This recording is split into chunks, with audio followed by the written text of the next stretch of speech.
Hey, this is Clay with Nanobot Rock, bringing you the best local and independent music from around the world. On this week's mixtape, we discuss some of our favorite covers. When is it appropriate to cover a cover? We get in a little deep on Otis Redding and talk about the timelessness of TLC as well as the linearness of time. The tracks we cover this week are Ordinary Woes by Luke Rathborne, Up Comes the Tunnel by Sunblood Stories, Carefree by RAC, Private Lies by Low-Cut Connie, and 8,000 Miles by Let's Mars. This is Nanobot Rock Mixtape.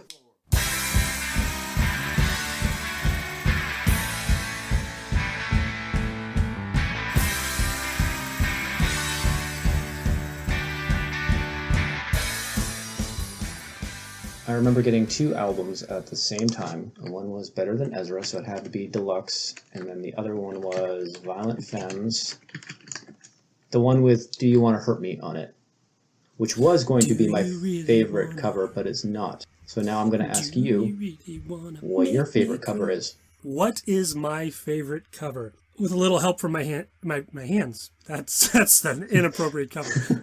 Wow. Don't read while speaking. Your back is going to be so relaxed. With a little help from my hands. My favorite It's the cover, Massage Envy theme. There you go. My favorite cover is With a Little Help from My Friends, Joe Cocker. Without a doubt. Okay. Not because it was the Wonder Years theme necessarily, but that is a song that... Remind me, who did the original? Ringo wrote it. Ringo wrote it. What would you do if it sang out of tune? Would you stand up and walk out on me? That little poppy bounce that they did with the Beatles. Yep. Good job, Richard Starkey, but that's a Joe Cocker track for sure. Have you ever seen Joe Cocker's performance of that at Woodstock? Have you ever seen the video of that? I haven't seen that, but I've seen John Belushi doing Joe Cocker doing that song. So kind of the meta version of it. Meta version of Belushi doing Cocker doing Star. I got the right John. I got the right John, right? No, I got the right Belushi, right? I can never remember my Belushis. Yes. Jim Belushi was the one in Canine Cop or whatever that was. Yes. Thank you. And what was that weird movie he was in where he went back in time or he didn't go back? It was kind of like It's a Wonderful Life, but a lot darker and creepier. I don't know that movie. Huh. I'll have to look that up later. But if you get a chance to watch the video of Cocker doing that performance at Woodstock, when you understand that he's this tiny little English dude at the time. Yep. With that voice, it blew my mind. Obviously we've heard the song 1.5 million times over our lifetime, but when you see that video for the first time, it's just one of those holy crap, what a performance. So I'd highly recommend it. I'll have to go take a look at that. But then he also did the cover of Feeling All Right, which was originally a Traffic song. Yeah. And I'm a Traffic fan in of itself as well. But when he passed away, it was said that basically he may not have written Feeling All Right, but that was definitely his song. It was meant for him, which is a powerful statement. Because most of the stuff that he recorded anyway was all covers. Yeah. Except for that theme song he did for, what's that movie with Topic? Cutting Edge? Yeah. Oh, I was like, was her an artist called Topic that I was supposed to know about? Where are your notes, Clay? No, the hockey Tupac. Player who needs... Tupac. The hockey player who needs to become a yes ice dancer. Yep. Everyone's favorite romantic comedy from 1993. What was that dude's name? D.B. Sweeney. D.B. Sweeney. And then it had Locke from Lost as the disgruntled father. And Moira Kelly. Moira Kelly. Tupac. What about you? What is your favorite cover song? Same thing. It's one that you don't necessarily think of, or I don't necessarily think of the original artist, but the way it was performed to me is just an amazing song. It's Susanna Hoffs doing All I Want. It was originally done by the Lightning Seeds, so it's a very early 80s type track. But this was her, debut album after being in the Bangles, and it's very Susanna Hoffs in her delivery and all of that, but it's such a great pop song, and she just does it so much justice. And what does she bring to it that does it so much justice? Because, if I'm thinking about Joe Cocker, The Little Help from My Friends, obviously most everybody's going to know who I'm talking about, which song I'm talking about, so it's an easy reference. But this one's a little more maybe left field from the standard kind of cover as far as what they may be familiar with. So what does she bring that makes it hers? I might have to go back and listen to it because it's been several years since I've listened to the track. But it seemed like the original was very much of its own time, and her, if you want to call it, like she's kind of got that smoky vocal thing that we were talking about last week. But the way that the way that it's arranged, it feels much more like a timeless pop song to me. So that raises a question, because there are some cover songs that are absolutely amazing. You think Joe Cocker, you could probably come up with a few others that these artists make these songs themselves. And there seemed this almost stigma. If you weren't playing your own song, then you're a fraud kind of thing in certain circles. But there's this show that's on TV called Songland, where basically this panel of judges, like Shark Tank without the anger and judgment, get these people to come in and they perform these songs that they wrote in the hopes to sell them so that these people can either sing them themselves or sell them to someone else. Mm-hmm. It raises a very interesting question of, is that wrong? Is it right? Is it just simply the state of music that we're in right now? It's not the state of music we're in. I had a teacher in high school who sold songs to Elvis. Like, there are performers that just, you think of any of the big pop stars, like they don't write most of their own songs, but they have that stage persona. They've got, all that cachet, and people can make good money just selling stuff to them. I was listening to an interview with Richard Marx, and he had a huge career in the late 80s, early 90s as a solo act, but then, after that, he's just a prolific songwriter, and he can't perform all of the songs, so he'd sell, songs to different artists here and there to just kind of keep the checks coming in. And, and sometimes he's like, this song, I have Carrie Underwood in mind or something like that, so I sell it to her, and she, makes it into a hit. This song is more personal, so I'm going to keep it for myself. Like, there are songs that are written all the time for artists, and you think of, we talked about Britney Spears a couple of weeks ago, like her biggest hit, someone else wrote for her. And I think that's why there's a lot of people that are referred to as singer-songwriters, because they actually do both. They sing and they songwrite. Yes. It's an apt name. It is. But... So, okay, because there's two camps. There's the covers. So Bob Dylan being covered by the country band Guns N' Roses, for instance. Holds for last. Knocking on Heaven's Door was a Dylan track that Guns N' Roses really made their own and embraced it. They added their own vibe to it, and it definitely a different style. There's tons and tons of covers out there that a lot of people may not even know are covers. But then there's the other camp, which is this just churning out tracks. So if you fall in love with a song that was sang by somebody, but then you find out that that song was not written by that person, does that detract from it at all, or is that just the... No, I don't think so. I think any artist that performs a song is going to, no, I don't, because I think even, I like these artists for a reason, and I like them because of their performance or their vocal delivery or the way that they go back to arrange the song or produce the song. That's what I like about them.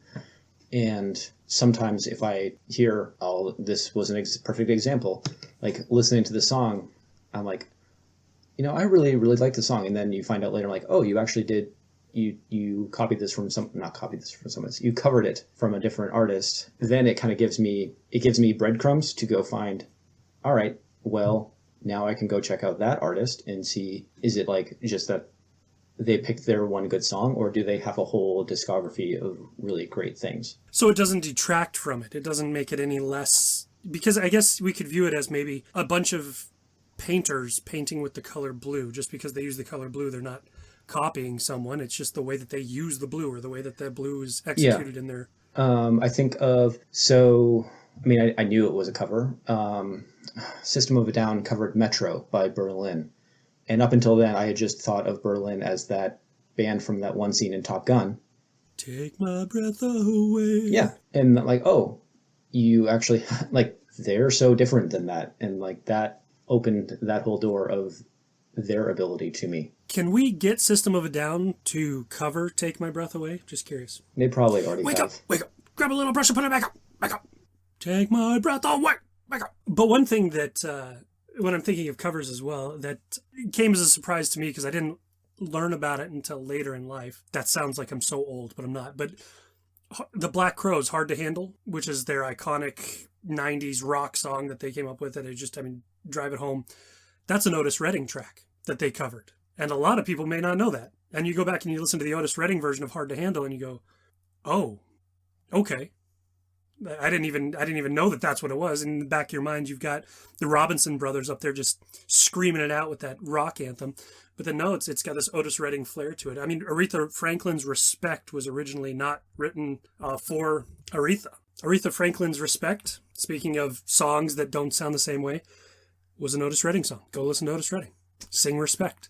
Same song, but it doesn't quite have the boom respect that Aretha had. So it's interesting. To me, this is almost a travesty where he wrote all these songs, but he's known for sitting on the dock of the bay. There's a great State skit where they're going over the best of Otis Redding, and they just keep doing that song over and over and over again. What skit is it? It's like the best of Otis Redding. And who did the skit? The State, or who from the State? Carrie Kenny basically is just sitting there, like talking about how great Otis Redding is. And she's like, you get to hear tracks like sitting on the dock of the bay. Yeah, that was a great one to remember. You'll also hear tracks like this, sitting on the dock of the bay. There's an amazing interview that was done about Otis Redding, and he went into Muscle Shoals and he wanted to record there. I believe it was Muscle Shoals. Don't quote me on that, but the story is pretty much the same. But he went in and he wanted to record, and so they just kind of they turned it on. They started recording, and then he started with the intro to These Arms of Mine. And if you ever get a chance to listen to that song, turn it up with your headphones in. His voice is amazing. But one of the most interesting things, he wrote Respect, he wrote Hard to Handle and all this. Otis Redding died December 10th, 1967. Sitting on the Dock of the Bay was released January 8th, 1968. So Otis Redding didn't even get to experience the success of arguably his most legendary track. It's crazy. It's terrible. I mean, and nobody's covered that, and I think that we shouldn't cover that, or maybe they have. Oh, I'm sure like Me First and the Gimme Gimmes have probably done it and did, some 30-second punk rendition of it. That would be fun. But that's one of those tracks. It's like, do we reboot the Goonies? We reboot nothing. We don't. We reboot nothing. No more. Let's not redo the Goonies. It's the way that it was. Leave it alone. But then again, you run into the question with covers. When is it wrong to do a cover track? That's a good question. I don't have a good answer for you. Is it just simply because it was a posthumous track to a legendary singer? You just never touch it? Or is it that some young person walks into a studio and says, hey, I could do this, let me go ahead and do it. And then they run a cover on it and it's going to take the world by storm. Yeah. I don't know. I just feel like with any covers, it's the blueprints of a good cover are that it's just breathing new life into a track that just kind of needs it, or a different vision of it. And I don't know what that vision would be for Sitting on the Dock of the Bay, but because the name itself means it's going to be it's a chill atmosphere. Like you're not going to do high speed Sitting on the Dock of the Bay because you're going to fall off into the water. System of a Down, Sitting on the Dock of the Bay, mixed with Godzilla and putting on makeup. Witching the time. Witching the time. So that's an interesting thought and I would pose this to our listeners, that I'm curious to know what people think. Who gets to decide when it's time to make a cover and how it's going to be made? Who decides, Greg? That we will float into the audio universe and pitch it to those who are listening. We're curious. You can reply to this on social media. You can send us an email. You can reply to it on Twitter. Who decides when a cover gets to be made? And we could float out there that, yes, labels have rights to songs, songwriters have rights to the songs, whatever it may be. But I'm curious to know what individuals think, because I'm sure that there's a very strong opinion on this. Okay. So is your call to action that people email us at info@nanobotrock and give us a 30-page missive on how to do this, or is this a one-word answer? Whatever motivates them. If they want to email us, I will read the email, and if they feel so strongly that they need to write a 30-page dissertation on the proper control Dear sirs, it is my utmost belief that covers should only be applied after the 30-year grace period has ended and the rules and standards apply to da-da-da. From which it is in the public domain, and therefore Elvis Presley has a cat. The end. Yes. I don't know if Elvis had did he have a cat? Include that with your response. Did Elvis have a cat? He had a monkey. The monkey had a gun. Pretty sure the monkey had a gun. Pretty sure. I'm not sure if you're like telling me the truth or you're just citing lyrics from a Butthole Surfers track at this point. Why can't it be both? It could be. Got to get a monkey and teach him how to. What is it? You gotta get a monkey and teach him how to ride a bike, or I can't remember what that song is. All of a sudden, isn't that Vampire in Houston? Werewolves in London. Werewolves in London. That's a Kid Rock song, right? Speaking of covers. I hope not. Warren Zevon, I apologize. That was meant in jest, not in honesty. So this brings us to our first track. Shh, respect the Zevon.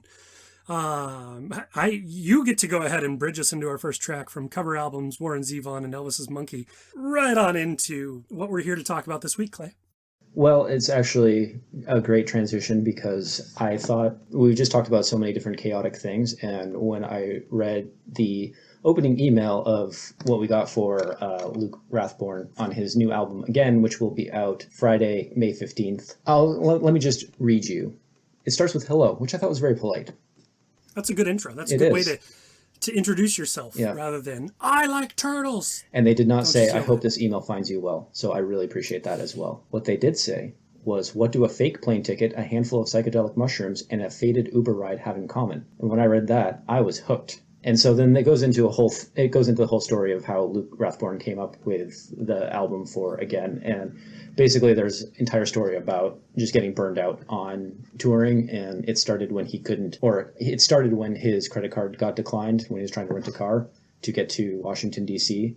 And they said, well, I can either not rent a car, or if you tell me that I can rent it with a debit card, but I have to have a plane ticket. Well, let me get a fake plane ticket. Then I'll be able to do it. And then the agency found out that he had forged the plane ticket, so he had to give the car back. And then ended up in Savannah, Georgia on his tour and did a bunch of psychedelic mushrooms and then basically freaked out and asked his brother to get him an Uber to the airport. And then at that point, he just basically said, what am I doing with my life? And then recorded this album.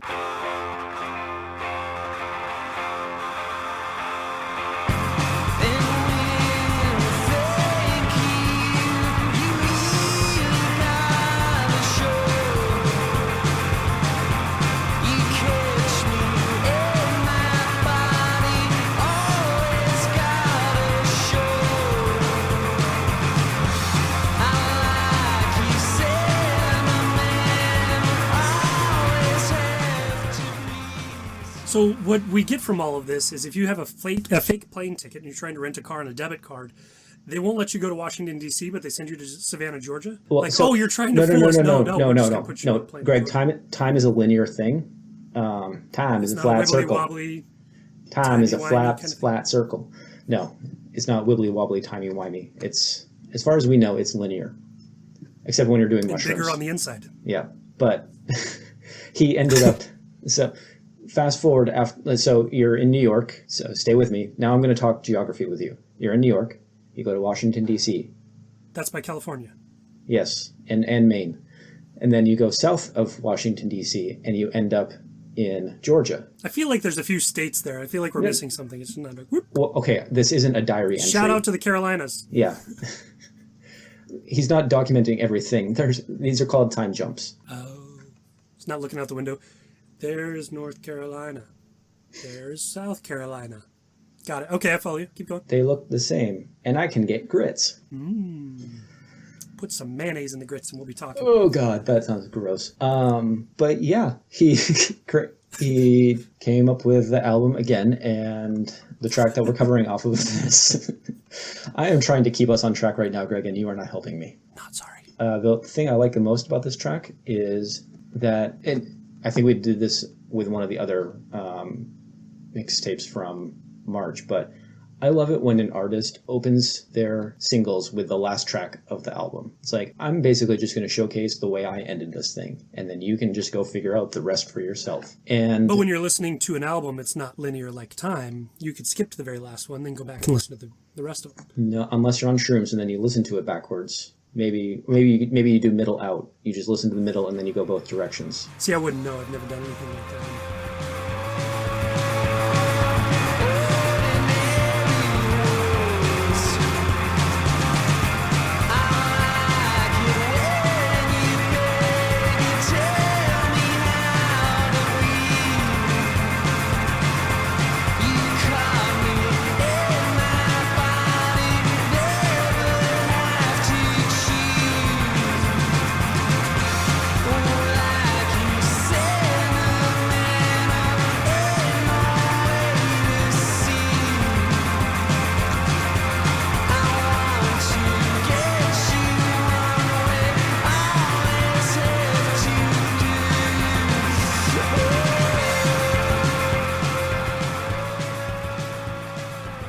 Luke Rathborne, Ordinary Woes, New York artist by the way of Maine, worldly artist, composer, purveyor of energetic music. This one really it pops straight out of the gate, and it's a very energetic track. It reminds me of that driving sound and those high energy REM tracks that were maybe the deep tracks on some of those other REM early career album type sounds to me. It's full of energy. Yeah, I feel like my direction that I took with it the first time I listened to it was like really early Strokes. And I kind of got a lot of feeling of the music scene from the early 2000s when we basically said we're done with post-grunge and all the electronic stuff that was going on in the late 90s, and we're just basically going to strip things down to the basics. And you had bands like the aforementioned Strokes or I was hoping that I would get the name of it. The Vines. Oh, yeah. Or the Hives. Yeah. The Vines or the Hives. Both of those. Just had that. My mind. That's interesting. My mind didn't go there. Stripped down, like high energy rock, and just maybe they're a little more grindy, gravelly than Luke Rathborne is, but he's also got a lot of that in the track as well. But he kind of gets into a lot more of the falsettos as well when he's going along. Well, and so my mind went to that Strokes association. There's the distortion in this. The gain in it is a nod to that Strokes sound, and it also carries that tension building pace. But it's so simple in what it's doing as well. Like the track doesn't deviate a whole ton. It's just absolutely, and that's what the Strokes did so well, is that it sounds so simple, but it's not simple. It comes across as this precision sound, this very precise sound that almost envelops you in the way, and it's got this kind of vintage retro quality to it to a degree. But at the same time, it's very current, and it builds on that tension that is really interesting as well. All well, as you pointed out so well, it's seemingly simple. Yeah, so simple that when I was listening to it, I was just like, I spent the whole entire time just picturing them playing the song. Like I'm sure there's a video for it somewhere that I could just go, do that. But I like to have theater of the mind instead. And the thing I always think about whenever I'm listening to this song is, and now you're always going to think of this. It's like, don't think about an elephant. Now you're always going to think about it. Is listen to the drumming and tell me that the drummer doesn't have incredibly good posture. Like I'm picturing like Max Weinberg, like doing his whole thing, like sitting very upright, and he's got the drumsticks held almost like chopsticks, and just doing his thing. Like that's what I think. That's what I hear. That's what I see every time I hear this song. And I'm sure that people listening to this, just like you and I both did, as soon as you said posture, we both sat upright. Yep. Don't think of Max an elephant. Weinberg of the Conan O'Brien fame. And Bruce Springsteen. Or, that little Bruce Springsteen band he was in, or is in. So explain that. So the posture of a drummer, how does that come across audibly? It doesn't. I just see it. Okay, so the drummer has great posture. But it's interesting that you bring out the music video in this, because there is a music video to this. Okay, fine. The delivery of the drums is incredibly crisp to me. And it's not, like, there's no sloppiness to it. Like, it's very tight. And you just feel like he's in the confines of what he needs to get done for the song. It goes back to the simplicity of it. So when you're listening to this song, the first thing that comes to mind is this drummer must go to the chiropractor. Yes. Or does yoga. There is a music video to this track. Okay. What is it? It's a very, very, very cool music video. It's almost, it feels like it's shot at like half speed. So it's directed by himself, and it's really just him in these various stages in places throughout, I believe it's New York City, but it's shot at kind of half speed, and it resists the pace that itself creates. So it does this really interesting dichotomy with the tension that this track is building.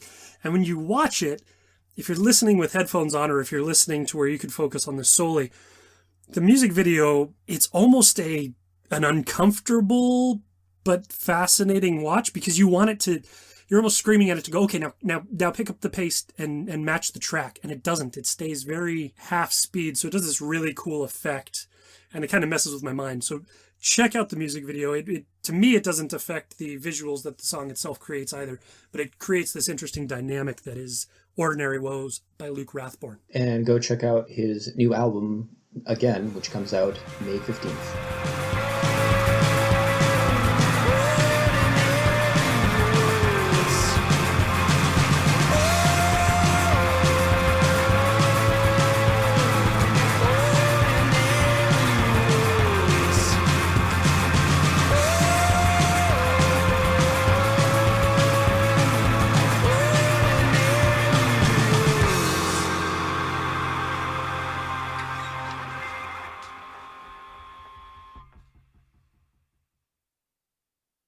Departing the hustling, bustling New York metropolis, coming to the bustling metropolis that is Boise, Idaho, which... No. Boise does not. Boise has no bustle. There's neither hustle nor bustle. Hustle nor... Okay, so Boise, Idaho, which is realistically a college town. It's growing, though. We're a real boy. Z. It's Boise. There's no Z in Boise. Boise. B-O-Y--S-E-E. Boise. I like to pronounce it Boise. Sun Blood Stories, the Boise-based trio, Amber Pollard, Ben Kirby, John Fust. It's a Treefort staple band. They've been around in Boise for years. And last year they released Haunt Yourself. We're talking about the track Up Comes the Tunnel. And to me, this permeates a sound that beckons in a David Holler-esque beacon to your psyche. And that is what I said in the review of Haunt Yourself. But to me, it gets into your brain and it into your psyche, and it really starts to create this very vivid sound and imagery.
The thing that strikes me the most about this song is that it almost feels like there's several songs going on in it at one time. When it first kind of comes in and you've kind of got the low hum, whatever, was it a Wurlitzer? I don't know. Whatever's coming in the beginning where it's kind of like that humming in. That kind of wavering synthy type sound. The wavering synth. That's a great... I'm glad you're here for the words. Listening to it, it strikes me so much. Like the first time I listened to it, it struck me how similar it sounds to Tricky's Buried the Evidence off Blowback, which is like one of my... I mentioned it before. I love that album and I love that track. And it mirrors it so well because of that slow lead in, and then you've kind of got that low gravelly voice going on that's kind of telling the story, and it's got a lot of darkness to it. And then it just rips into all these heavy riffs.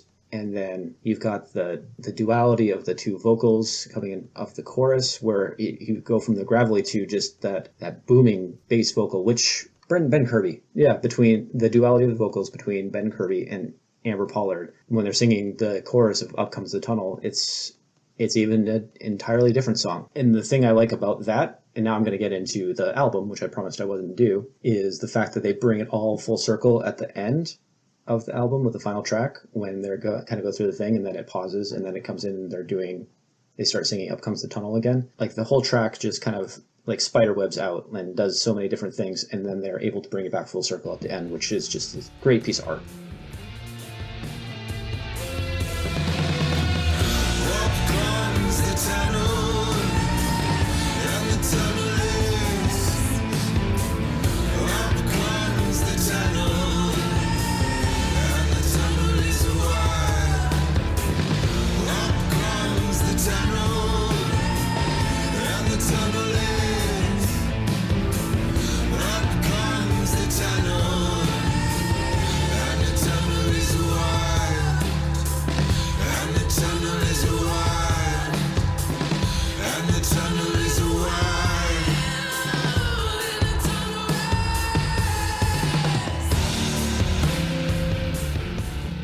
The track, to me, Up Comes the Tunnel, Sunblood Stories, I think that you created kind of this imagery that speaks volumes to what it is. And it's kind of like you're watching a thunderstorm come in over the plains in a way.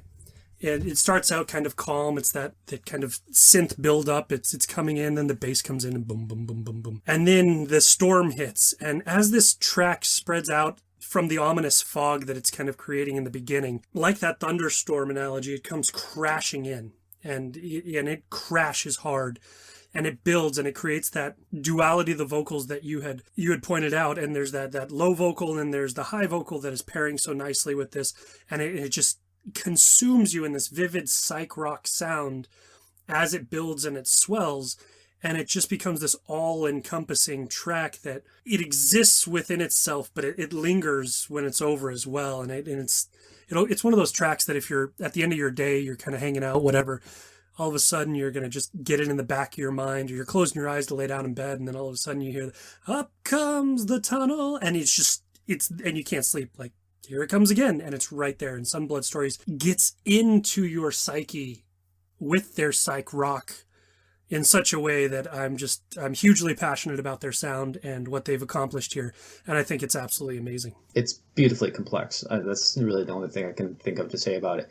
And the only thing I have to ask is, if these are Treefort mainstays, why haven't we seen them yet? Because that's a whole nother story that maybe we'll talk about next week, which is the dilemma of finding the artists you want to see at the time you want to see them in a music festival. But no, this is a must for Treefort, which will be back, knock on wood, please be back, September 23rd through September 27th, 2020. Sunblood Stories is definitely going to be a must-see, because after Haunt Yourself last year, it's definitely a must-experience band for me. And right now, we've got Haunt Yourself, and hopefully we can see them live very soon. Yeah. And I would just say, go out on Bandcamp, go grab Haunt Yourself right now. I can't recommend this album enough. With that, the beautifully complex Sunblood Stories, Up Comes the Tunnel.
I bet you wonder why we would go with a much more mellow, brighter pop electronic song after Up Comes the Tunnel, but let's just be honest, you need something, you need an audio palette cleanser to help you out with this one. And that's why I thought that RAC's Carefree featuring LeyeT would be a great track to put in here, because it just feels like you don't need to come down from Up Comes the Tunnel, but you just need like to completely sidestep into a different category.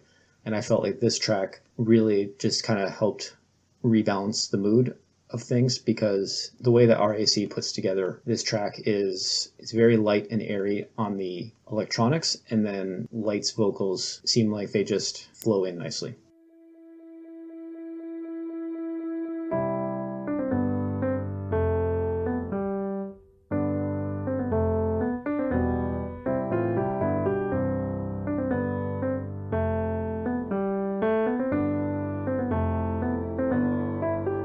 Wake up, my darling girl, you're late for school. Those were the old days and these are the new. When I get myself out of bed and a silence voice in my head. When I drink coffee, then my stomach hurts. God knows I need it, so don't know what's worse. Then I get on the interstate and the traffic's bad and I'm late. I know that I'm being strange. Carve my apples with the blade. Call me now, I'm ignoring it. I don't wanna conversate, I just wanna turn on music and sit here. I'm riding with the RAC's Carefree, as Clay has stated, is the orange at the end of your meal, the palate cleanser that we need in the middle of our... We need to talk about how you have dinner. in the middle of our... the middle of our... Oh, that was a great episode. meal. Why not have an orange now? Have you never been to a restaurant and they bring you out a plate of oranges? No, I have never been Oh, to a restaurant where they give you oranges. must be an Idaho thing. It Not a- must I don't even- be. It was in like Colorado. Anyway, Did you enjoy your dinner? Here's a potato. that's Idaho. Have some tater tots. Well, it's Idaho. The 2017 Grammy winner for Best Remixed Recording, RAC, Portland, Oregon-based solo project of Andre Allen Anhos. This was a complete divergence from what we normally do. I'm going to be completely honest here. It feels like we're just jumping onto a new track with this, Yeah, not as in a new song track. It's very unexpected, like an orange after dinner. It is. It's incredibly unexpected, but it's, to me, I sat down with this and I thought, okay, this is a Grammy award-winning producer artist that ties in this LA alt pop artist LeyeT and crafts this track that I thought was going to be, I'm not going to lie, I was kind of built up to dislike this track in the beginning because it perceivably goes against what I normally believe, which is if you won a Grammy, then you're just overproduced and you're this, it's that sentiment maybe, and apologies to any Grammy award winners out there. And maybe just over 10 years of doing this, we've built up this, just we need to listen to the indie stuff. But this is proof that indie can exist from someone who has reached success on such a high level as well, in such a mainstay award show like the Grammys. Now, What's interesting, though, is that he almost didn't even include this track on the album. Like, he thought it was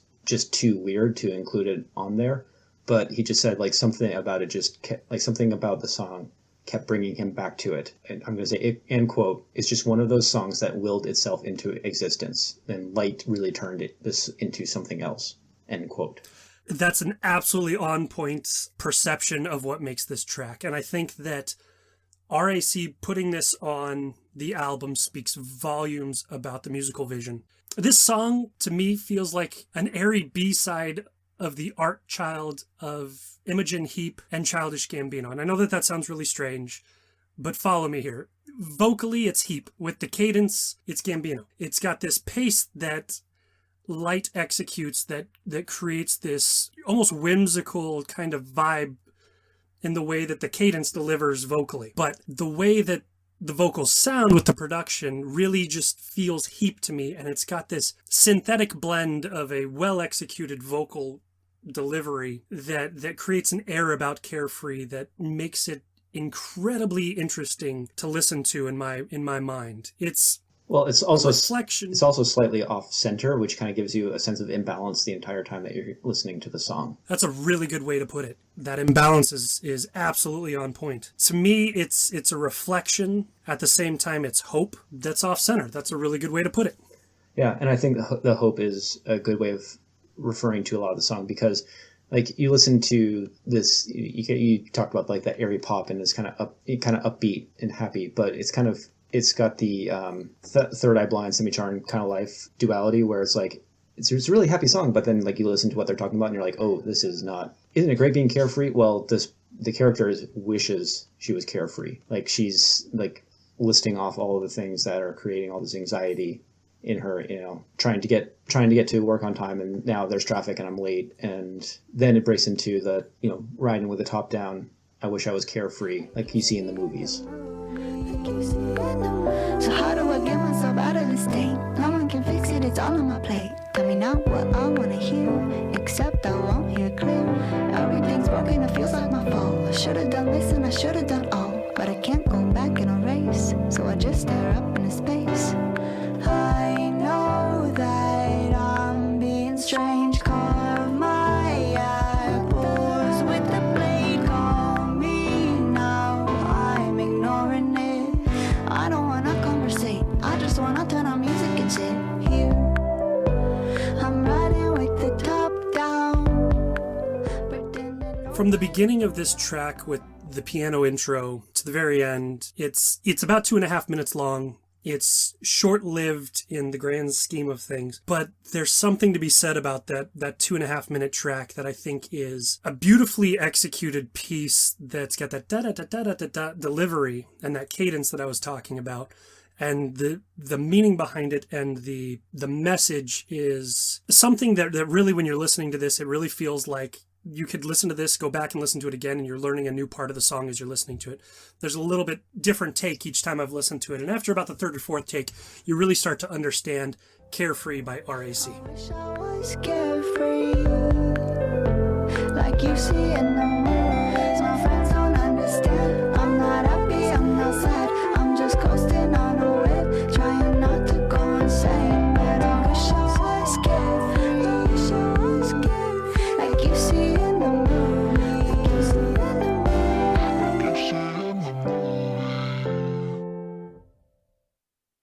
I know we try to bring different genres into the whole mixtape, and I mean, you did a good job of alluding to that with the RAC track being something completely different, but I am unabashedly a rock fan, and that is why I absolutely love the track Private Lives by Low-Cut Connie. This Philadelphia-based artist, Adam Weiner, who is the moniker of Low-Cut Connie, everything about this track is just, it bleeds that great soulful rock and roll that just moves you. I'm going to stop you right there for a second, because last week we talked about Top Jaw's Queen's Crown. That was that glam LA-based rock sound in the burnout of Crew. And then you mentioned again that now we've got a Philadelphia-based rock. It would behoove us for you to perhaps elaborate on the style of rock, because it's much different than we were talking about with Top Jaw last week, in that it's not that just driving, pounding rock, that headbands and long hair type style. So how would you describe Low Cut Connie to someone looking for rock? What's Low Cut Connie to you? Well, it was what I was talking about earlier. It's a much more of a soulful, kind of groovy type of rock where it's got a bounce and a sway to it instead of just the hard driving rock of a Top Jaw. Like, this song moves its hips.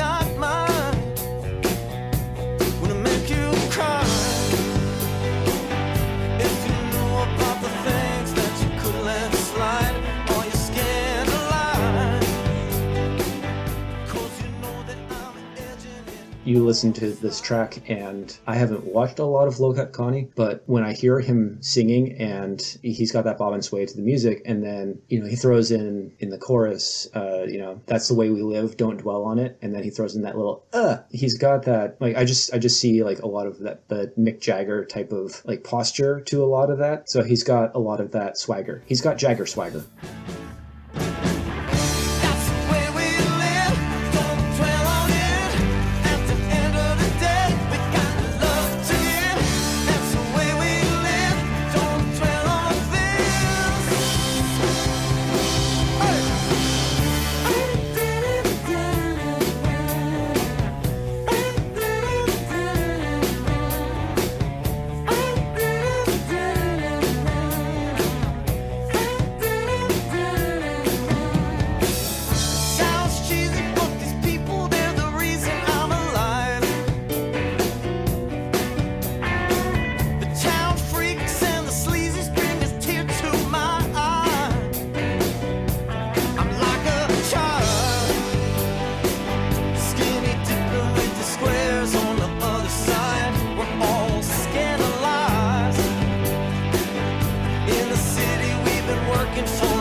Jagger, Swagger, Low Cut Connie, Private Lives. Low Cut Connie, you're absolutely on point. This attitude-infused strutting rock that now that you've coined it as Jagger Swagger, with this track, I'm not going to be able to listen to this without shaking my shoulders and my hips as I'm moving out to this. But the line that he sings in this too, life is strange, and you do what you gotta do just to survive, I think encompasses almost the style of rock that we're listening to with Low Cut Connie.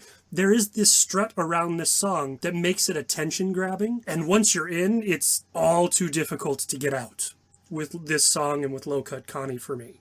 Well, it's just a fascinating subject matter, and he even said it himself, like the whole Private Lives is the title track off his upcoming album of the same title, where he said he's fascinated by how people live and what they do to get by and what they choose to show the world. And then he says, quote, the outward-facing world, that is our culture, but what I'm interested in is what we call subculture, private lives. And I think that's what this song does a great job. What he weaves into the story is just fascinating characters and what they're doing on the side. So he's got this lyrical embedding of these stories and those characters. But we would be remiss if we didn't touch on the masterful execution of the hooks and melody in this as well. It is giant, just meat hooks that get into your subconscious that will have you singing along with this by the end of the track, even if it's your first go, that you don't even realize you're singing along with it. And then all of a sudden you're swaying. This is that, I spoke about it in the last episode, but the headphone music that if you're listening to it and you're on your own and you're smiling and you're jamming out and no one else can hear the music, they're going to look at you a little strange. But you're unapologetically going to be moving and grooving with this track, and it doesn't matter what anybody else thinks. People are going to be asking, why did your neck just turn into Jell-O? It's because of Low Cut Connie. Come on, give it a listen. Here's an earbud.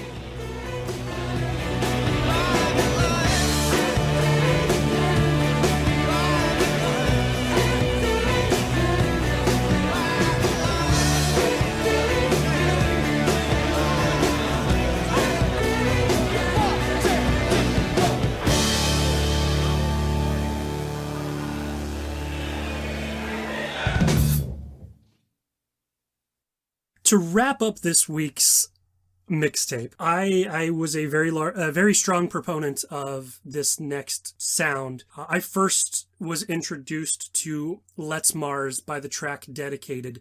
They've since released this track, 8,000 Miles, and LA native Talia Londoner and Israeli multi-instrumentalists Oren Emanuel have fused their musical and artistic visions together to create Let's Mars. And kind of in the vein of RAC's Carefree, this is something that may deviate from what a lot of people believe to be that quote-unquote independent music sound. But Let's Mars 8,000 Miles is this international electro-pop vibe that is incredibly uplifting, and it opens with these drawing strings, and then the piano comes in, and kind of this backdrop is maybe like a cafe street side or a rooftop in a bustling city. And then Londoner starts to belt out this story and this almost heartache or longing that she starts to sing, and it draws you in.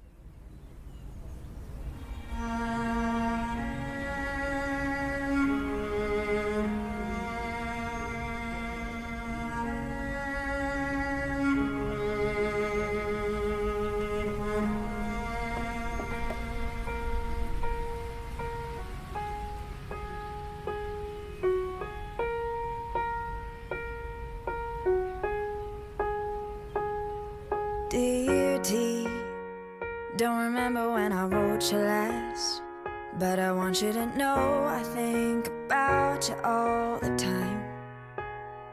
Jealous of your adventure, never meant to hurt you, don't expect you to answer, just wanted to send you a note. 8,000 miles, 8,000 miles, we are 8,000 miles away. I miss you every day,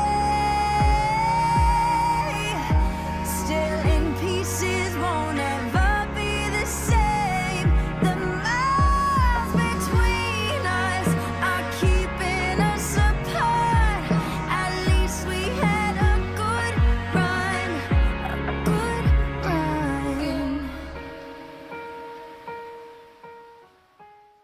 It's unapologetically a pop song. I think you did a great job setting it up in the beginning, but it's got the structure, like here's your cello, and then here's kind of the base of the song, which is just that simple piano that's going on. And in that story, you're talking about like her starting with a dear T and then talking about everything they had and them being so far apart. That's the title, 8,000 miles. And listening to it, I see, like, if you look at the album art for this one single, there's that one photo of her holding her passport and it almost looks like a mugshot. But that's what I envision when I'm hearing this song, is just somebody who's like clutching their passport and like, this person is just so far away and I've got to do so much to get to this person. And there's almost that look of like desperation there. But at the same time, to me, it creates this uplifting sentiment or air about itself. It's got twinges of Marion Hill to it in the electronic pop assembly that it is.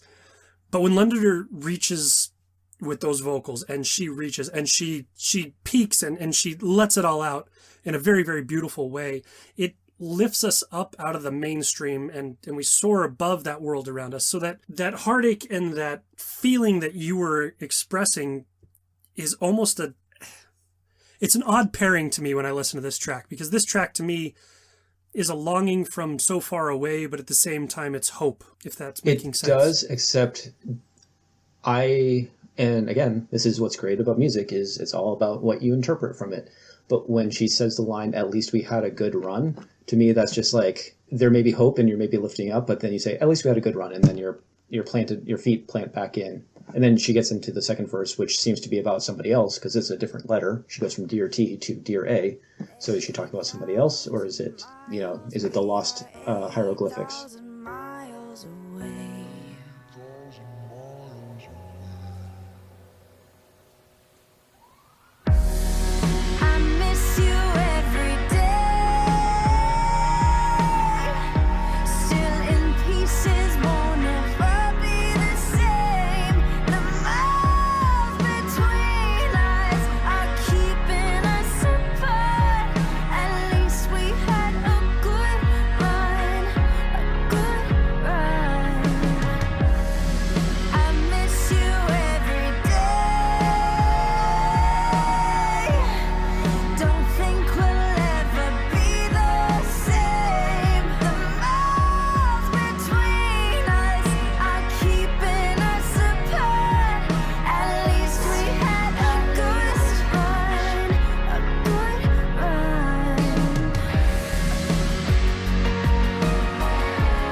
We only have so much time, and if someone comes into your life and is a part of that, that is permanently a piece of the story that makes you. And so she can write this heartache, and she can write these letters, and she can look back on them almost fondly with being so far away, because that made her her. So to me, it feels like we're experiencing maybe a songwriter sitting on a rooftop in a crowded city, the hustle and bustle below, while they're drawing out this gorgeous ballad that's rooted in simplicity, and it breathes into the modern, but it becomes this very personal yet publicly executed ballad in almost a way that we're so far apart and there's been so much heartache, but at the same time, I'm not necessarily torn up about it. It's been a beautiful run kind of way. I mean, I can't disagree. I feel like I can't. I mean, Let's Mars 8,000 Miles plays to the subtle, but it's precisely layered in this beautiful composition that tells a very fascinating story that could be perceived differently by each different listener, I think is what we're getting at with this.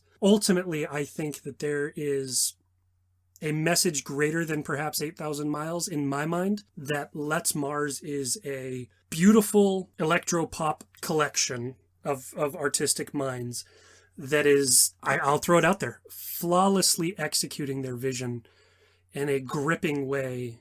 And it's creating a beautiful, beautiful just tapestry of sound. I could not have said it better myself. Go check out 8,000 Miles by Let's Mars. Greg, can people find Let's Mars anywhere? Let's Mars, I listen to them quite frequently on Spotify. They're all over. Check them out on your favorite streaming Also, go check out their other songs. Like I said, Dedicated is a beautifully composed piece that is just, it's something I cling to. And if you listen to it, you'll understand why. But 8,000 Miles has piled onto that as well. And everything I'm hearing from Let's Mars, check out their website. It just keeps getting better and better.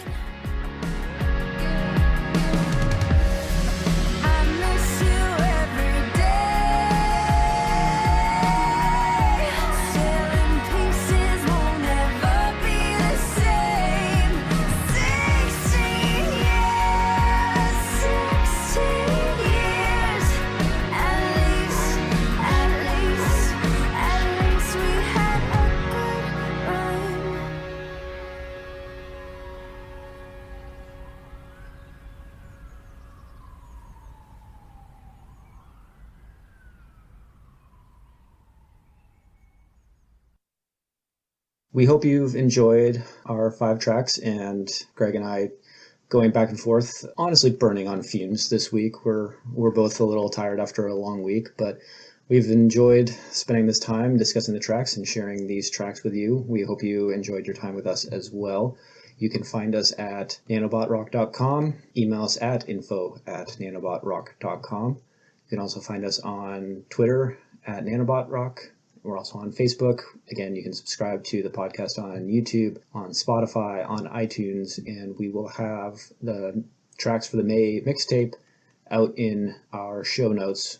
Again, you can find that at nanobotrock.com. Keep listening to local and independent music. We thank you for your time and for listening, and we will see you very soon.